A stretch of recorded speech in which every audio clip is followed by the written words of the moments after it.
আসসালামু আলাইকুম। এখন শুনবেন সংবাদ শিরোনাম। ইনকিলাব মঞ্চের ওসমান হাদি হত্যা মামলার আসামি ফয়সাল ও আলমগীর ভারতে গ্রেফতার, বার্তা সংস্থা এএনআই এর তথ্য।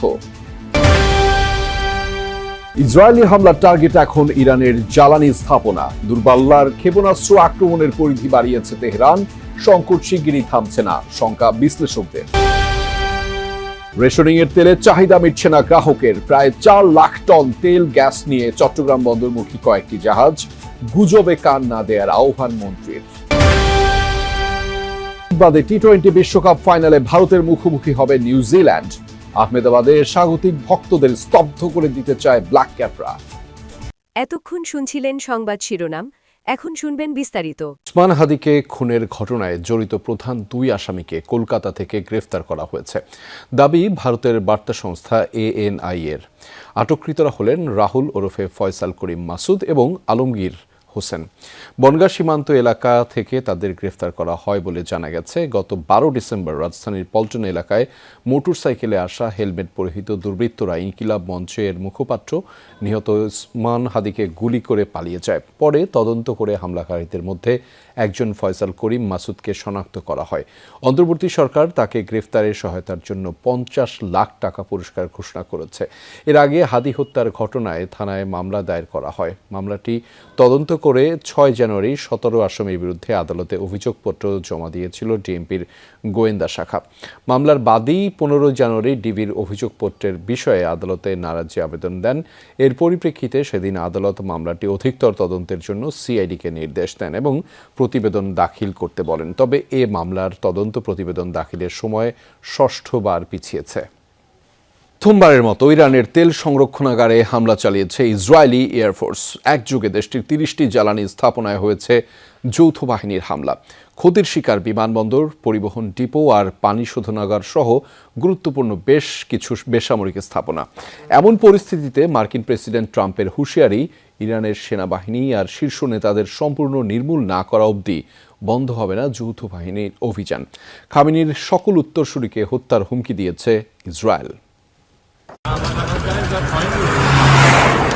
ইরানের রাজধানী তেহরানের ব্যস্ত সড়কের পাশ দিয়ে যেন বয়ে চলেছে আগুনের নদী। ইসরায়েলি হামলায় ক্ষতিগ্রস্ত তেলের ডিপো থেকে জ্বালানি তেল ড্রেনেজ সিস্টেমে পড়ে আগুন ধরে যায়। ভয়াবহ এ দৃশ্য দেখে আতঙ্কিত এলাকাবাসী। মধ্যপ্রাচ্যে মোতায়েনকৃত বিভিন্ন মার্কিন ঘাঁটি আর বিমানবাহী রণতরী থেকে যৌথ বাহিনীর হামলা অব্যাহত ইরান জুড়ে। এরই মধ্যে দেশটির অর্থনীতির মেরুদণ্ড জ্বালানি শিল্পকে ধ্বংসে উঠে পড়ে লেগেছে তারা। প্রথমবারের মতো বেশ কয়েকটি ফুয়েল স্টোরেজে বিমান হামলা চালিয়েছে তেল আবিব। ক্ষতির শিকার কমপক্ষে 30টি জ্বালানি স্থাপনা। সেখান থেকে নির্গত বিষাক্ত ধোঁয়া ছড়িয়ে পড়েছে আশপাশের বিশাল এলাকায়। একই সাথে ইরানের বিভিন্ন সামরিক ও বেসামরিক স্থাপনা লক্ষ্য করেও হয়েছে হামলা। ইস্পাহান বিমানবন্দরে কয়েকটি F-14 যুদ্ধবিমান ধ্বংসের দাবি করেছে ইসরায়েলি বিমান বাহিনী। হামলায় ক্ষতিগ্রস্ত কুদস ফোর্সের অন্তত 17টি বিমান। হরমুজ প্রণালীর কাছে 30টি গ্রামের জন্য নির্মিত পানি শোধনাগারেও হয়েছে মার্কিন বাহিনীর হামলা। এদিকে এয়ারফোর্স ওয়ানে সাংবাদিকদের প্রশ্নের জবাবে মার্কিন প্রেসিডেন্ট ডোনাল্ড ট্রাম্প বলেন, ইরানের সেনাবাহিনী আর শীর্ষ নেতাদের পুরোপুরি নির্মূল না করে শান্ত হবেন না তিনি। অপরদিকে ইসরায়েলি সেনাবাহিনীর হুমকি, ইরানের সর্বোচ্চ নেতার সকল উত্তরসূরিকে হত্যা করবে আইডিএফ। তাদের হামলা দিন দিন কমে আসছে, ড্রোন পাঠানোর সংখ্যাও কমেছে।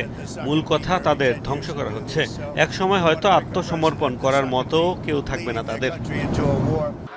ইরানের রেড ক্রিসেন্ট সোসাইটির তথ্য বলছে, 9 দিনের বিরামহীন যুদ্ধে দেশটির প্রায় 10,000 বেসামরিক স্থাপনায় হামলা চালিয়েছে যুক্তরাষ্ট্র ইসরায়েল। প্রাণপ্রতিম কুণ্ডু, যমুনা নিউজ। মার্কিন ও ইসরায়েলি যৌথ অভিযানের জবাব দিতে দূরপাল্লার মিসাইল হামলার পরিধি বাড়িয়েছে ইরান। ইসরায়েলের বিভিন্ন শহর লক্ষ্য করে ছুটতে শুরু করেছে মুহুর্মুহু মিসাইল।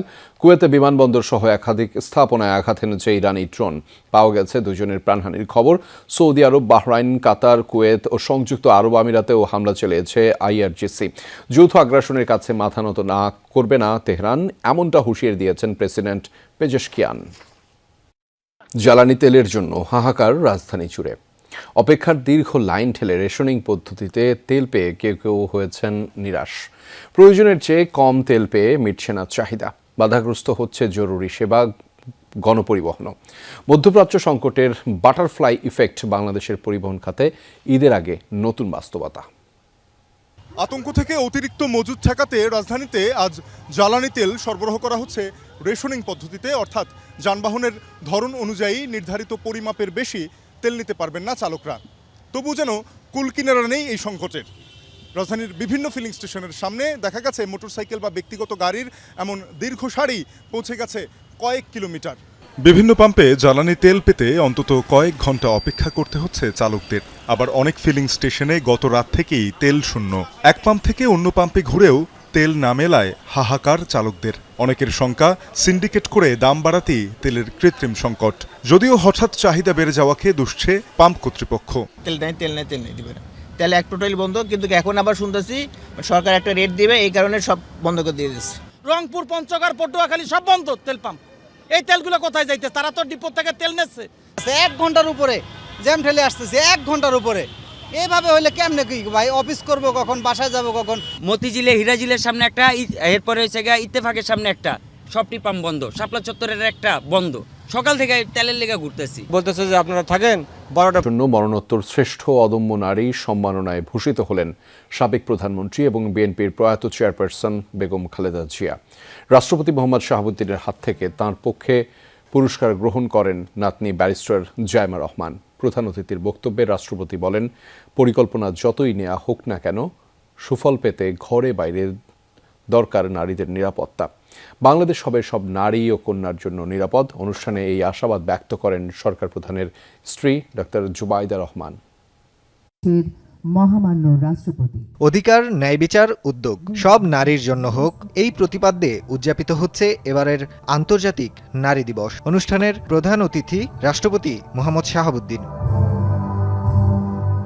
এবছর নারী দিবসে গণতান্ত্রিক অগ্রযাত্রায় অবদানের জন্য শ্রেষ্ঠ অদম্য নারী সম্মাননায় ভূষিত হন সাবেক প্রধানমন্ত্রী ও বিএনপির প্রয়াত চেয়ারপারসন বেগম খালেদা জিয়া। রাষ্ট্রপতি মোহাম্মদ শাহাবুদ্দিনের হাত থেকে তার পক্ষে মরণোত্তর পুরস্কারটি গ্রহণ করেছেন নাতনি ব্যারিস্টার জাইমা রহমান। এছাড়া 5টি ক্যাটাগরিতে অদম্য নারী পুরস্কার দেয়া হয় আরও 5 বিশিষ্ট নারীকে। পরিষদের মাননীয় সদস্যবৃন্দ। আয়োজনে অংশ নিয়ে প্রধানমন্ত্রী তারেক রহমানের স্ত্রী ডাক্তার জুবাইদা রহমান দেশ পরিচালনায় বেগম খালেদা জিয়ার অবদানকে তুলে ধরেন। বাংলাদেশও এমন একটি দেশ হবে যেখানে প্রতিটি নারী ও কন্যা শিশু নিরাপদ, মর্যাদাবান এবং সম্ভাবনাময় উজ্জ্বল ভবিষ্যতের অধিকারী হবে।